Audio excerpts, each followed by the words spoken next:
Hi hello viewers, நான் உங்க சக்திவேல். இன்னைக்கு இந்த வீடியோல என்ன பார்க்க போறோம்னு பாத்தீங்கன்னா, இப்போ வந்து செடிகளுக்கு வந்து பாத்தீங்கன்னா மூடாக்கு வந்து போடுறது எதுல போடலாம் அப்படின்னு கேக்குறாங்க நிறைய பேர். நீங்க வந்து எதுல வேணா போடலாங்க. அது இயற்கை பொருளா இருக்கணும். உங்களுக்கு வந்து சிம்பிளா சொல்லணும்னா ஒன்னு பச்சை கலர்ல இருக்கலாம் இல்ல கிரீன் கலர்ல இருக்கலாம். பச்சை கலர்ல இருக்கிறது வந்து பாத்தீங்கன்னா சில நேரத்துல போடும்போது உங்களுக்கு மகரத்துக்கு டைம் ஆகலாம். சில நேரத்துல புழு பூச்சிகள் வந்து அது கூட அட்ராக்ட் பண்ணும். அதனால பிரவுன் கலர்ல இருக்கிறது போடுறது ரொம்ப ரொம்ப நல்லது. பிரவுன் கலர்னா என்ன சொல்றேன் அப்படின்னு வந்து பாத்தீங்கன்னா காஞ்சி இலைகள், அதுக்கப்புறம் காஞ்சி சின்ன சின்ன குச்சிகள், ஸோ இந்த மாதிரி விஷயங்கள்லாம் நீங்கள் வந்து தாராளமாக கொடுக்கலாம்.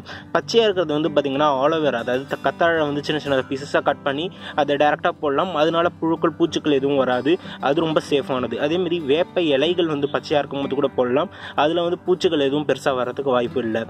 மற்றபடி வந்து பார்த்தீங்கன்னா உங்களுக்கு வந்து வேறு ஏதாவது வந்து பச்சையாக இலைகளோ இல்லை வந்து காய்கறி தோள்களோ வாழைப்பழ தோள்களோ நீங்கள் போடுறது வந்து சில பூச்சிகளை வந்து அட்ராக்ட் பண்ணலாம்.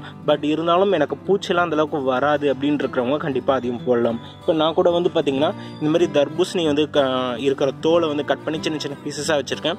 இது கூட வந்து பார்த்தீங்கன்னா டைரெக்டாக மூடாக்கா வந்து நம்ம செடிகளுக்கு வந்து போடலாம்.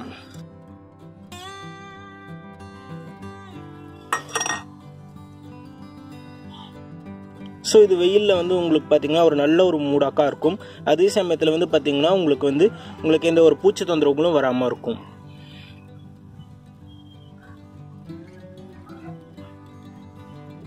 இதை ட்ரை பண்ணி பாருங்கள். இது மட்டும் இல்லைங்க, நீங்கள் ரோஜா பூ பறிச்சிங்கன்னா அந்த ரோஜா பூ இதழ்களையும் நீங்கள் வந்து ஒரு மூடாக்கா கூட நீங்கள் வந்து பயன்படுத்தலாம். ஸோ இந்த மாதிரி மூடாக்கா வந்து பார்த்தீங்கன்னா உங்களோட க்ரியேட்டிவிட்டிக்கு ஏற்ற மாதிரி நீங்கள் எப்படி வேணால் பயன்படுத்தலாம். ஸோ இந்த வீடியோ உங்களுக்கு பயனுள்ளதாக இருக்கும்னு நம்புகிறேன். அண்ட் பயனுள்ளதாக இருந்துச்சுன்னா மறக்காமல் லைக் பண்ணுங்கள், உங்கள் ஃப்ரெண்ட்ஸ் நண்பர்கள் எல்லாருக்கும் ஷேர் பண்ணுங்கள். நான் உங்களை அடுத்த ஒரு நல்ல வீடியோவில் சந்திக்கிறேன். Till then, bye from your Sakthivel.